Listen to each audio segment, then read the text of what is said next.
المقاومة في لبنان تحمي الدولة وتحمي الشعب وتحمي الوطن.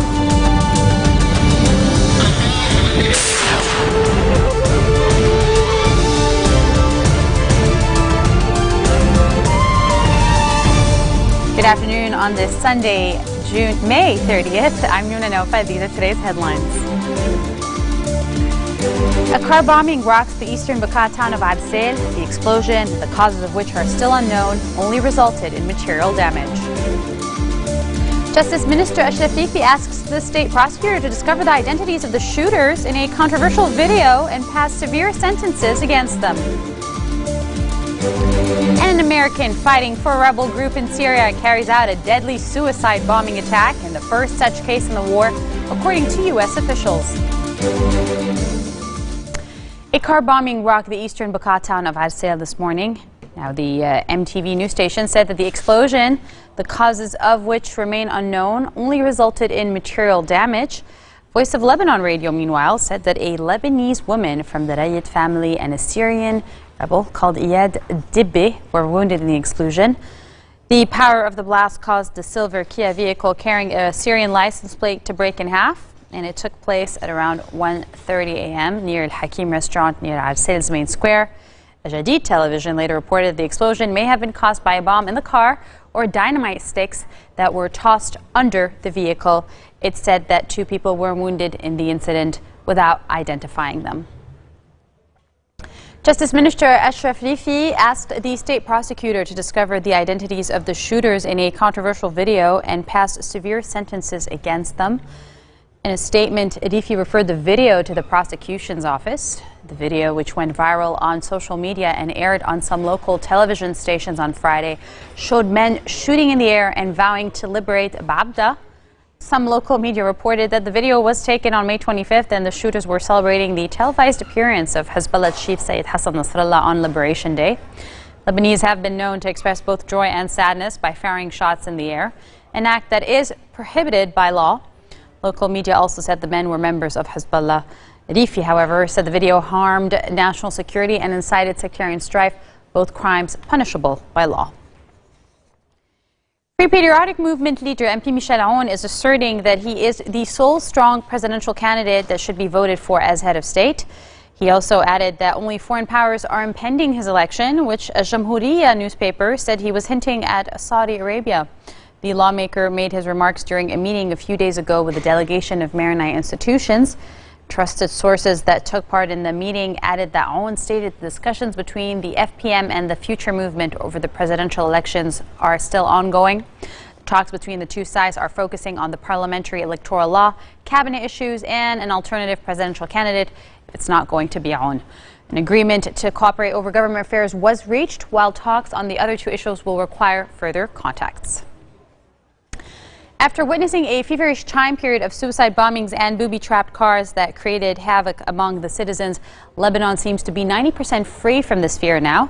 As the result of the cabinet formation, dismantling of terrorist networks, and better control of the border, and the decline of political mobilization and sectarianism, Lebanon is currently 90% distant from the fear of booby-trapped cars and random bombings, according to well-informed security sources. They spoke to Asafir and pointed to the necessity to control the remaining 10% that keeps anxiety running, particularly that of the incommoding environments which supply terrorist cells still lingers in some of the refugee camps. Lebanon witnessed a series of suicide bombings and booby-trapped cars that left many dead. Most of the bombings targeted Hezbollah's stronghold of Beirut's southern suburb in retaliation to the party's engagement in Syria's war.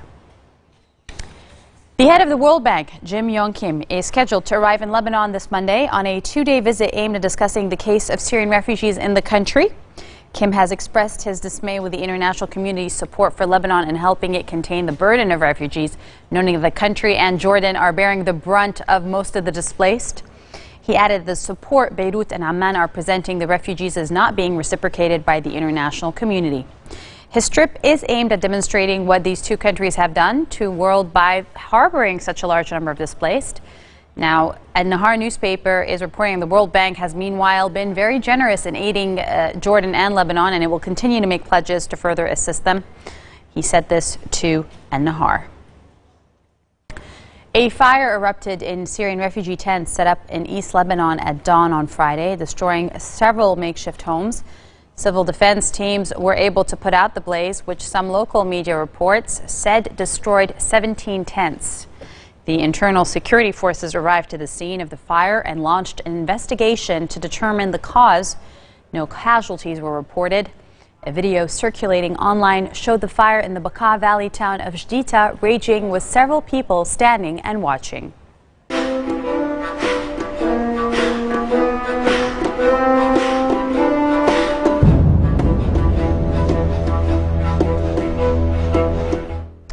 An American fighting for a rebel group in Syria carried out a deadly suicide bombing in the first such case in the war, according to U.S. officials. Opposition forces had identified the man who carried out a May 25th truck bombing outside a restaurant in the government-held northwestern city of Idlib as Abu Hurayra al-Amriki. They said he was a U.S. citizen. The name al-Amriki means the American. Of course, the truck bombing was one of 4 by suicide bombers who attacked the area in Idlib province during the day. It is unknown how many people died because of Abu Salha's bombing. But opposition rebels from the Nusra Front, which is fighting to overthrow the government of President Bashar al-Assad, said Abu Salha's truck was filled with 16 tons of explosives to destroy Idlib's Al-Fanar restaurant, where Syrian troops were said to gather. Barrel bombs dropped by Syrian government forces on rebel-held parts of the northern city of Aleppo have killed nearly 2,000 people so far this year alone. The Britain-based Syrian Observatory for Human Rights, one of the main groups counting the dead in the 3-year conflict, said on Friday that there were over 1,900 people dead in 2014 from barrel bombs in Aleppo, including 283 women, 567 people under the age of 18. The crude bombs are shrapnel-packed explosive devices that Syrian forces have been rolling out of helicopters over rebel-held neighborhoods. Hundreds of kilograms of explosives and scraps of metal are packed into the containers or barrels with the intention to cause massive damage on impact. According to the observatory, an average of 14 people die every day in Aleppo because of barrel bombs. Coming up next, 5 men are arrested over the gang rape and death of 2 girls found hanging in India. Stay with us.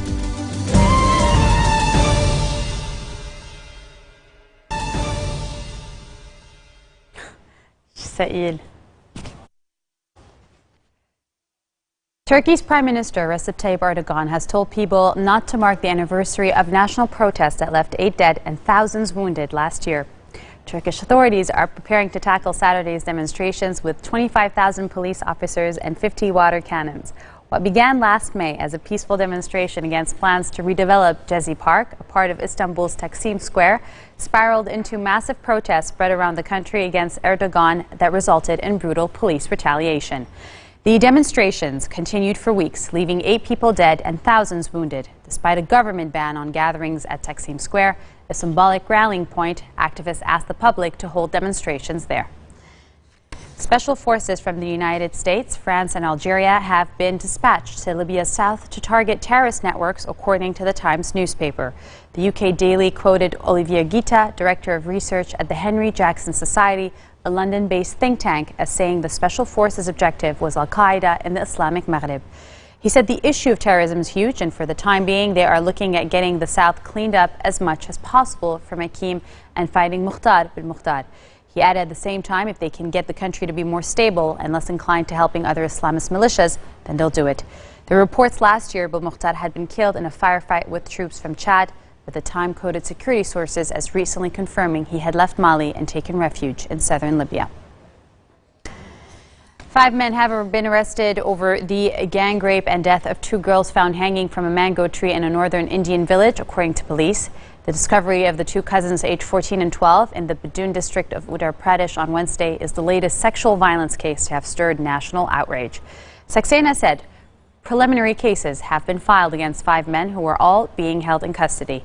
3 are accused of rape, while 2 policemen face charges of conniving with criminals and neglecting their duties.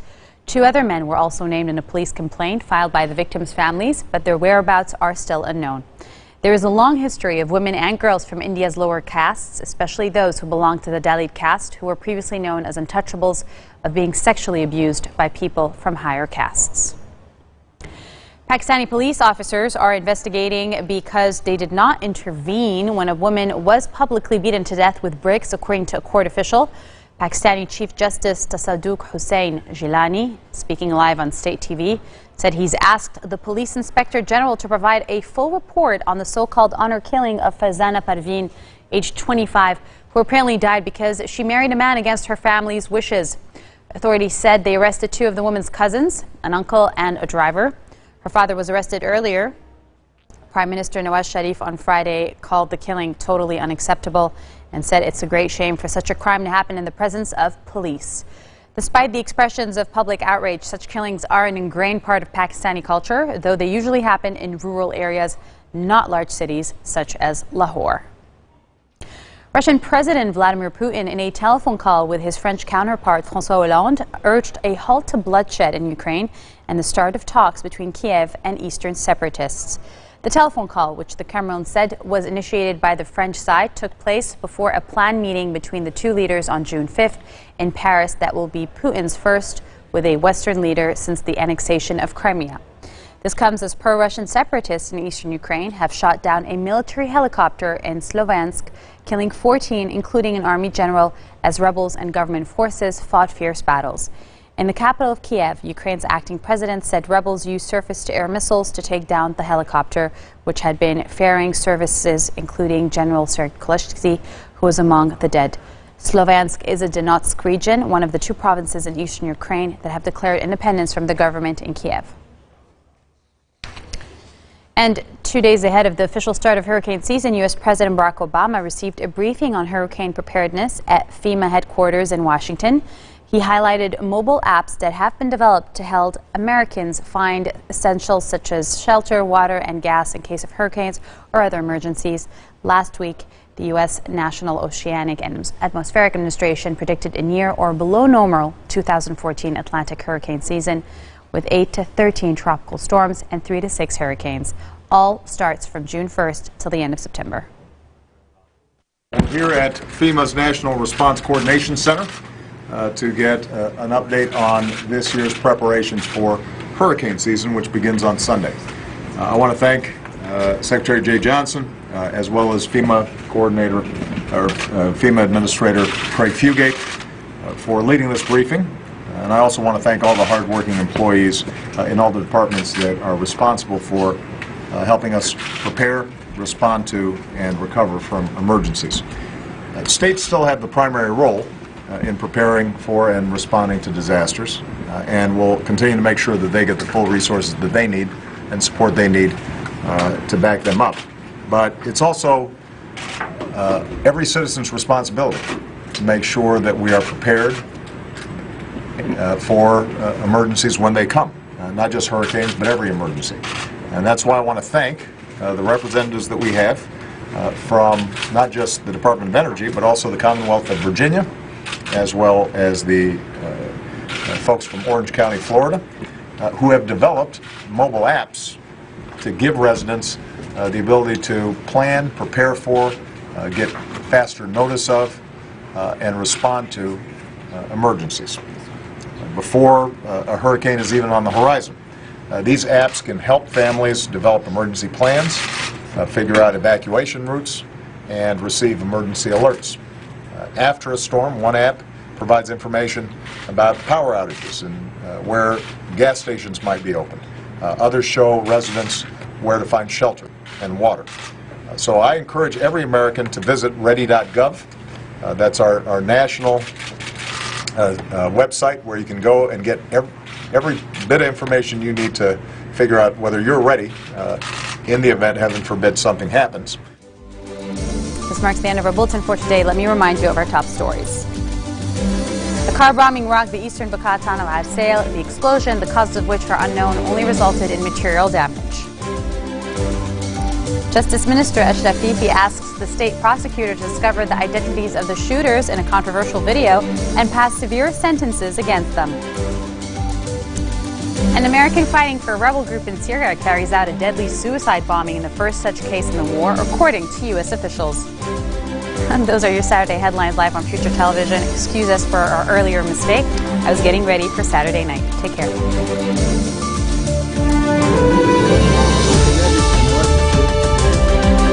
المقاومة في لبنان تحمي الدولة وتحمي الشعب وتحمي